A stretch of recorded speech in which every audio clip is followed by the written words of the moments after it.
Você cria ovinos e caprinos, comercializa seus animais, mas alguns deles você reserva para o seu consumo, para almoço em família, churrasco entre amigos, até aí tudo bem.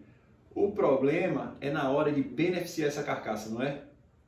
É facão para todo lado, carcaça toda retalhada, pedaço de osso. E aquele produto tão nobre acaba nesse momento sendo depreciado. Aquele produto que você investiu tempo, dinheiro, todo cuidado.